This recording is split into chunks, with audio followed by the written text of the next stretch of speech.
Beers and Banter, episode 2, April Fool's Day. This is not a joke. We have recorded a second episode. Welcome, Dylan Campbell. Big Red, how are you, mate? Good, mate. Thanks for showing up this week. Thanks for having me. It's been a bit hard. Haven't slept all week. Mondays have been a shocker, but it's good to finally be in the room. It's good to be here. Is your mic working back there, Timmy? Back where you want to be? It is working, mate. Thank you. Oh, those dulcet tones. Woo! Head for radio, Timmy. Mate, the ladies went crazy. He's not allowed on bet they camera did. again. Righto. That was the feedback during the week. Yeah, it was huge. Big week in sport, Red. Massive weekend. Where should we start? Definitely not with the Titans. Avid Titan supporters. 2 out of 3 here. We are both tragic Titans supporters. Maybe we don't touch on that this week. All I want to say on the Titans, I think they were better this week. Don't give up on them. Essentially, they were in the mix with a couple of minutes to go. They scored 4 tries. It was a better effort. Stick with them. It was a better effort this week. Stick with them. What about how's the clutch play from Norman on Thursday night to sink the Broncos at Suncorp? Massive, wasn't it? Huge. Broncos had a shot at their end, and Dragons brought it down the other end and had a shot, and Unbelievable. game over. Yeah. Just like that. Broncos all of a sudden slumped to 1 win. 1 out of 3. Oh, they're probably not travelling as good as they would have liked. As a Titans fan, that's beautiful, isn't it? It is. How long till Seabold's under pressure there? Well, give it mid-year. Yeah, righto. Cowboys struggling. They are battling. No JT. Couldn't get. Well, they've lost both their JTs at the moment. Yeah, they're in a bit of pain up there in Townsville. Struggling. Shout out to Pete up there in Townsville, the on the spot podcast. Yeah. On your Pete. What do we got? Storm. How do they do it? Unbelievable. So year after year. Potentially lost 3 immortals in the last couple of years. Yep. And the production line just keeps churning out. Blokes turning up, doing their job. Munster just gets better. Now Cameron Smith, unbelievable again. 3 wins on the trot. Yeah. Unbelievable. Probably the team to beat already.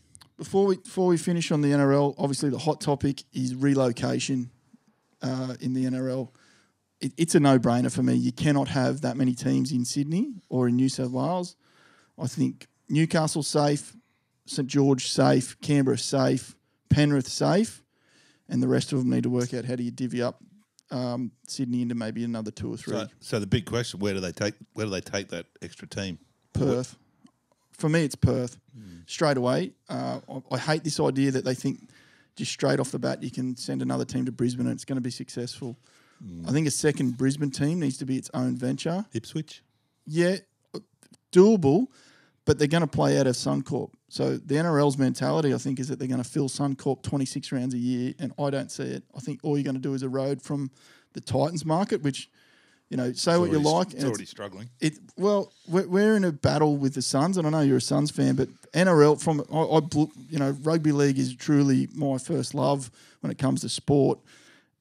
They're in a massive battle with the AFL, so I can't see the NRL walking away from the Gold Coast. In saying that, if you put another team in Ipswich, that erodes the Gold Coast market, and I think it erodes Brisbane. Adelaide, been there, done that. You're the South Australian on the panel, so what do you think? Very hard market down there with the AFL. Although Melbourne have had great success in AFL. AFL's like religion in Melbourne, so. I think, admittedly, the Storm have been successful. So that you've got to take a team there that's going to be successful. Because that's the Titans and the Suns on the Gold Coast. Their biggest battle is winning games. Oh, 100%. And I've always said the Gold Coast is a great place to live. It also means there's lots of things to do. So if it's a sunny Saturday afternoon, people aren't necessarily at the footy. Whereas, if you lived in Melbourne, what else are you going to do? Yeah, absolutely. Go to the football. Yeah. Manly sent a game to Christchurch over the weekend. They did, and won. Is New Zealand another chance for a second team? The Warriors get good crowds to the games. From all reports, they got a lot of support over there. Again, our union is their number one sport. Potentially New Zealand could take another team. One of my big beefs with this is North Sydney claim that they've got a couple 100,000 fans ready to go, ready to, they need an NRL license. My problem with that is, when was the last time you saw a North Sydney jersey at a football game? If they were truly serious about this, they'd be filling sections of ANZ Stadium, or they'd be filling the hill at Brookvale, or if they've got Gold Coast-based fans, because they want to be the Gold Coast Bears. So my challenge to the North Sydney fans, if they want to come back into the competition, start filling some sections of footy stadiums with North Sydney jerseys, and we'll see how many fans there are. Because I don't reckon there's 40,000 people at North Sydney Oval on a regular basis to watch Intrust Super Cup. What about Central Coast? Has that been tossed around as a Is possible? it too close? Because you're smack bang in the middle of Newcastle and Manly then. Really, I think potentially Manly should probably play half their games out of the Central Coast, and they become, in my eyes, the Northern Eagles was the right model. So north of the harbour, you got one team. South of the harbour, you should have another team, and potentially two in the west. More than that, any more than that, I think is too many. I'll give you an example. There's a little place overseas called New York. They've got two baseball teams. The Yankees are based in the Bronx. They're not the Bronx Yankees. They're not the Manhattan Yankees. They're not the Soho Yankees. They're the New York Yankees. New York's massive. It's a whole state. It's definitely bigger than the Central Coast. It's definitely bigger. Well, it's bigger than Sydney, and then they're only competing with the Mets for market share in a massive market. If everyone knows that if you're setting up the NRL now, you wouldn't have that many teams in Sydney. I get it; it's the heartland, it's where it all started. But this is the National Rugby League, not the New South Wales Rugby League. And if they want to compete with AFL, which it's no secret, that's what they want to do, you need to, think smarter. I don't think anyone at the AFL would look back and go, geez, I wish we still had Fitzroy in the competition. No, absolutely. Yeah, it'll be interesting times ahead. I think ultimately Greenberg's already come out and said it's going to happen. So I guess now it's where, who and where. Yep, good call. Let's go to cricket. Good signs. Aussies. The last 12 months have not been fun for Australian cricket fans, but have we turned a corner? Just in time for the World Cup. 8 games in a row, and there's a bloke called D. Warner just slogging hundreds in the IPL. Another one last night. Do they bring him back? It's the $1 million question. Tough call. The Aussies have just won 8 one-days in a row leading into the World Cup. Do you mess with the team dynamics, or do you say, do you know what, lad, do you just keep playing over there in the IPL? Well, the big question is Warner being an opener. Finch has just come off man of the series. Khawaja opening with him making runs. Where does Warner fit in? Could Warner play 3? He could. I mean, he's always been an opener, but you could slot him in at 3. But, I mean, the other question, do the players want him back in the side? Yeah, good question. Most Australians didn't want to know him 12 months ago, but when the hundreds start stacking up and Australian pride on the line, what do? And we're at a World Cup. You'd World rather Cup. have him on your side than not, wouldn't you? World Cup, then into the Ashes. It'll be interesting. Yeah. And what about Smith? I haven't seen much from Smith. I think he had a quick 520 the other night, but I'm not sure. I don't think he got to bat in the game against Warner because they played each other. But I haven't seen much. Yeah, from look, Smith. I think he'll slot back in the team environment, the culture, a lot easier than Warner will. Definitely. I think only people on the inside really know there what happened. You can't tell me that the bowlers weren't in on it in that whole scenario. Yeah. But Warner certainly come out of that whole thing a lot worse than the rest of them. Breathing into the microphone. Sorry, Timmy. Doing it again. Yeah. What else we got, Red? How's your beer? It's supposed to be a Beers and Banter podcast. We How probably is need it? another one. More importantly, we probably need a beer sponsor. We definitely need a beer sponsor. Beer sponsor on the Gold Coast. Okay. Sport related. Sport related. Is there Surfing's a sport. There you go. The WSL is in town this week too, so hashtag just saying, Mick, we're here. We're ready to drink your Banter, beers. beers and banter. Banter, beers and banter. I like it. That's got a ring to it. All right, so shout out to all our massive followers. Get that trending and start adding at Mick Fanning. Let's see if we can make it happen. What about the AFL, Red? Oh, no. Big weekend of AFL. Malfunction. You're the AFL man. The show was a very I was giving you visuals week. of that. That was there. Yeah, sorry. Yeah, AFL. We were light on for AFL last week. What are we, 2 rounds down? Is it 2? 2 rounds. Brisbane Lions 2-0. How'd your tips go on the weekend? Terrible. AFL okay, NRL woeful. Yeah, no, it's no good. I'm going to be throwing it at But dart next week. big weekend for Queensland AFL. Both the Suns and the Lions getting up. That's huge. Lions were actually very good in the last quarter. I watched the second half of the game. Very good in the last quarter to beat Fremantle. And likewise, the Lions came home pretty strong in the second half. Solid. To beat North Melbourne. So there's your challenge, NRL. All 3 NRL teams lost on the weekend. Both South East Queensland AFL teams won. I reckon you'll see it reflect in the crowds. Do you think we'll see this year all 3 Queensland NRL teams win on the same weekend? Yeah, that'll happen. Could happen. Keep the faith. Do they all get the bye at the same time? Keep the also in the AFL, Richmond? Richmond, yeah, Alex Rance for Richmond. They're, I think, 5 or 6 years in a row now, All-Australian backman. Yeah. Wasn't this week, but the week before round 1 did his knee, so he's out for the year with an ACL. And talking ACLs, also Aaron Phillips from the Crows. So the Crows won the AFL Women Grand W. Final. Went down the third quarter with a knee.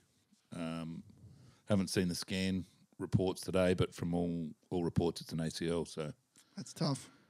Is that career ending? Well, possibly. She's so Aaron Phillips also played in the Olympics for the basketball, the Opals, and then went to AFL when the AFLW came alive. Arguably the best player in the comp. Well, she is the best player in the comp. And yeah, to go out with a knee injury like that is pretty hard to see. What about just talking about the AFLW? 50,000 at the grand final in Adelaide. Yeah, so I saw some stats today. Obviously, massive crowd. That's working. So the comments that people said, "Oh, but no one's going to watch." Clearly, they are. Absolutely going great guns. And I think, although a different brand of footy to the men, I think, and the grand final wasn't, but there's a lot of close games.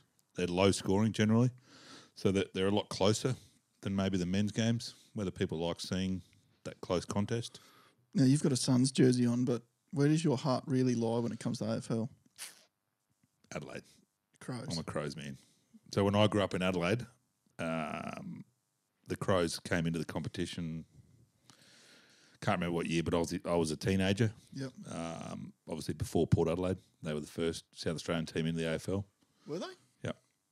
Yeah, right. I thought the Crows were first. So yeah, I'm a Crows man. Back-to-back premierships, 97, 98. In case you forgot that one. And you're pretty happy the Victorian teams are struggling at the moment. Absolutely. Melbourne, one of the fancy teams at the start of the year, 0-2. Likewise, Essendon. A lot of people had Essendon in the top 8. 0-2. They got beaten by St Kilda yesterday. So struggling.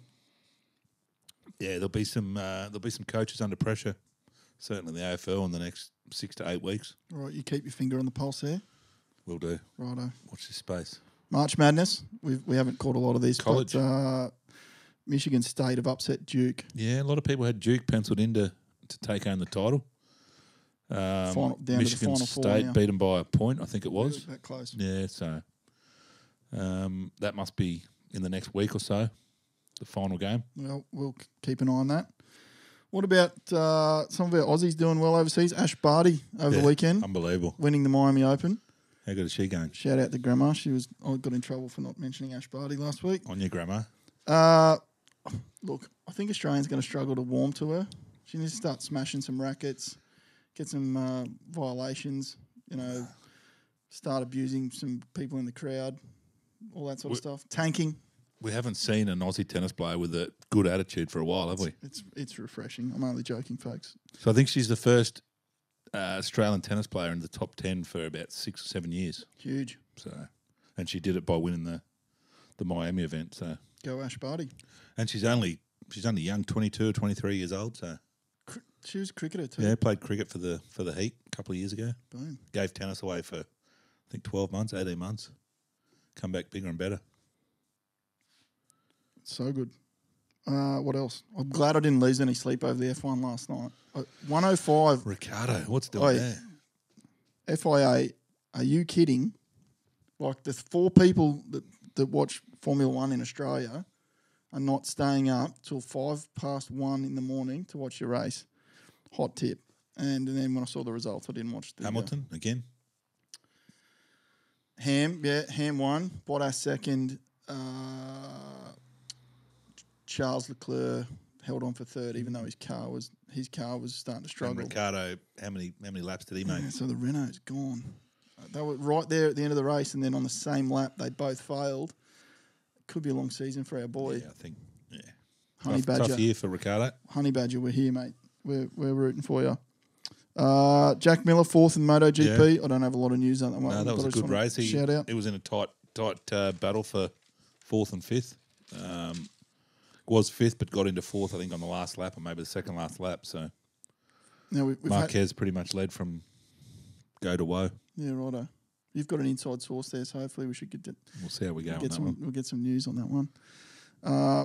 We've had a lot of good feedback from the fans this week too about what they want to see. All three of them. Yeah. Oh, hey, we've got 13 subscribers on 13. YouTube, mate. We're going good. We're on the up. Some bloke requested some soccer news. Now I don't know if that game's going to catch on, but What is it? Soccer. What's it's like that? kickball. Okay. Yeah, I don't know. Anyway, he wanted me to give Liverpool a shout out. Where do they play that? Europe. I think it's Europe. Okay. Yep.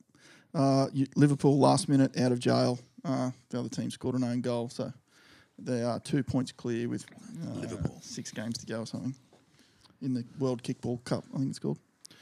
Now, look, we're probably into the featured segment of the show. We did it a little bit last week with Timmy. Showed us, some of the things he's interested in. Now, this is the segment where we're going to deep dive into our special guest's, sporting career. This week, that's you. Not real special. One of us was a bit of an athlete growing up, and the other guy played golf. So let's talk about your golf career. What was your career? Well, pick a sport. I can do it. Boxing. What happened? I peaked at 13. How'd you go in your match? Yeah, Your title Epic fight. boxing career. when you're 0-2, when you're in your boxing. Is that why the gloves hung up there? That's a shout Literally out. hung up the gloves. That's a shout out to Les Sherrington. Actually, he signed that one for me. Les, top bloke. But no, all jokes aside, let's talk about your bit of golf. It's your claim to fame. University of Scottsdale, Arizona. There's not much fame there. Well, Yeah, no, I spent a bit of time in America at college, straight out of high school. Good experience. I wish I could probably go back and do it all again, knowing what I know now. there'd probably be less beers and banter and more time at the range. Do you think? No, there'd definitely still be beers and banter, especially living with Robert Garrigus. That was probably more than beers and banter, but So he's got himself into trouble. he has 3 or 4 months ban. Now, I've always been an anti-drug advocate. Never been a big fan. But in all honesty, should the PGA be testing for marijuana or THC? I don't know what they test. What was it positive for? So for those that don't know, Robert Garrigus is a PGA Tour player. I think he's won 2 or 3 times, maybe 2 times on the tour. Yeah. He was actually my roommate at college in Arizona, and just recently tested positive again. I think it's his 3rd time that he's been done for marijuana. He has an addiction. He's been to rehab, etc. It's a hard one because, Is it performance enhancing? well, look, there's definitely sports where marijuana in no way would be performance enhancing. I'd possibly argue in golf that it could be. It's a muscle relaxant.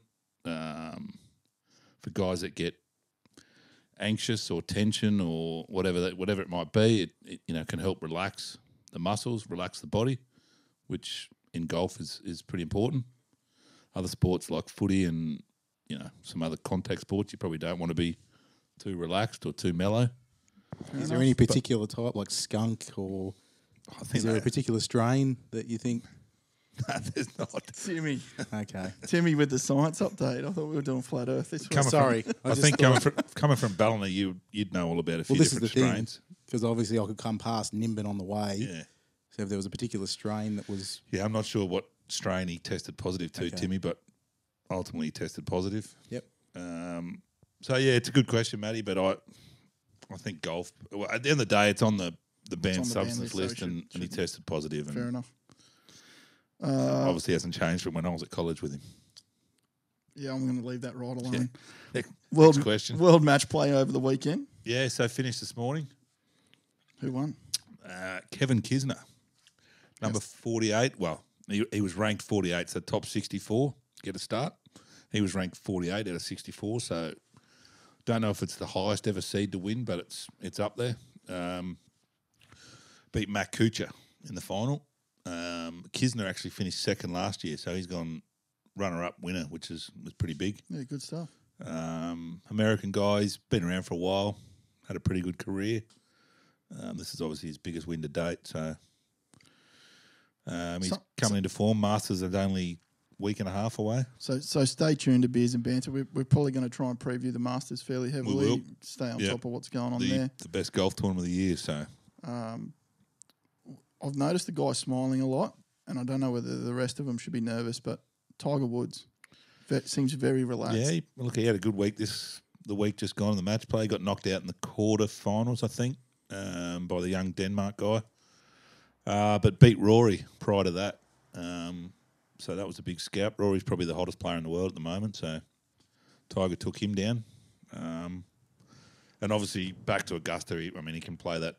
He can play that course blindfolded and still get it around. He's that good at, and that comfortable at that venue. So has he found his mojo? Do you think, or has he just healed his back up? Well, he's definitely fit. He keeps claiming he's in a good spot on and off the course. So obviously won the Tour Championship last year, which is one of the biggest events in a smaller field. And he's played good this year already. So.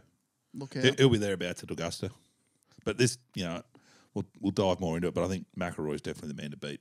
So you made a tip Thursday night, Leishman, I think. How did he go? Leishman got knocked out he got out of his bracket, got into the final 16. So that's deep. Not as deep as I would have you were thought. predicting. He came up against Oosthuizen, who was in some red hot form in the group stage. And I think Oosthuizen might have been in one up, or it went down to the wire. So, but again, Leishman, he plays good in the big tournaments. He'll be an Aussie to watch at Augusta in a couple of weeks. So we're a chance at Masters. I think so. What about Scotty? Scotty's feeling good. He's ready to go. So, Jason Day hasn't played that great in the last couple of weeks, but had a win earlier in the year. So he always gets up for the big events. Well, keep a keen eye on that. That just about wraps us up for today. Is there anything else? Nothing else. We're going to do a science update today, Timmy, or not? What would you like to talk about, Matt? Anything? Flat Earth? Flat Earth. So are you a flat Earth? So I've heard that to have a successful podcast, you need to talk about Flat Earth. So flat Earth. I know you follow Neil deGrasse Tyson pretty closely. I do. Yep. And he shared a picture the other day. How do we explain to the universe that the Earth's flat when all the rest of the planets are round? That is true. That is true. And there is a massive following. There's now millions of people. What are you, Dylan? Are you a flat earther or you're... Nah, you've lost me. Globe. Just keep going, I'll listen. Okay, so there's millions of people that are convinced that the Earth is flat. And if you actually want to check it out, there's a documentary on Netflix called Behind the Curve. This sounds like a folder or scruncher type argument. This could be a regular segment because you were doing a Netflix update last week, Timmy. Yeah, Doco of the Week. Yeah. Doco of the Week. So these it's actually a legitimate thing. There's a lot of, and I actually know someone personally that was having a conversation with me, which first put me onto it, the fact that the Earth is flat, and they thought it was one of the biggest conspiracies the government had. So it's there you go. You're bringing it up now. So I don't know if our viewers at home could see this, but probably if you go to Neil deGrasse Tyson's Twitter feed, he's just got a bit of a picture there. Explain this. It'd be hard to explain to the universe if. It's pretty tough. I think there's a lot more evidence if you talk about. You've only got to really stand on the horizon and watch a sunset. I know personally, I've stood there and watched a sunset, and as it hits the top of a mountain first and then makes its way down, surely this is only possible by That's sun. A little bit of gold I was looking for, Timmy. There's just that key way to explain why flat. Or anyone that's ever been on a plane. Anyone that's been on a plane, or go out to sea. You go out to sea on a boat, and as you head out, before you lose sight. There's not much else to do in Ballina, is there? There's not a lot to do, but you got to watch it. behind the curve. Do you know what I think it is? People have watched too much Game of Thrones and they think Antarctica is the wall. That's in what it Game is. of Thrones. So what they believe is it's a so you're disc. looking forward to the Masters. April is a big month, my friend. It's 5 or 6 years of my life culminating in Game of Thrones and Avengers Endgame. Huge. It all comes And a to an couple of end. wins for the Titans. And the Titans back to back to back over the next couple of weeks. What about back to sport just for 1 minute before we close it? Yeah. Arguably Australia's greatest ever athlete, for want of a better word, concluding final race this week, Winks. Last ever race in the Queen Elizabeth on Saturday at Randwick. Will it get beat? Well, it's won 30 in a row, so unlikely, but it's going to go down as probably the greatest racehorse that we've seen in Australia, possibly the world, and it's final race on Saturday, so... So gamble responsibly, folks. We're not endorsing that you spend your money on that, but... No, but we could do with a sponsor, bookmaker. We could. I know I probably offended a few bookmakers last week, but I apologise. We would definitely take a betting company as a sponsor. So your tips of the week, you've obviously studied the form guide. Well, I haven't. And you've come back with Winks. I haven't because it's Monday, but Okay, no, that's fine. look, $1.10 probably is what it's going to start. Better than bank interest, Timmy. That's good. I like it. Better than bank interest. Better than bank Mortgage interest. the house. All right, don't tell Missy, but I might put $1 or $2 on it. Righto. Well, lastly, we have enjoyed the support from everybody at home. Definitely keep sending in your feedback. And thanks. We're going to do a social shout out. Marcus Fraser, another mate of yours. Another mate of yours. Give us a follow through the week. So you can find us on all the social media platforms at Beers and Banter. That's Beers and Banter, all one word. And thank you.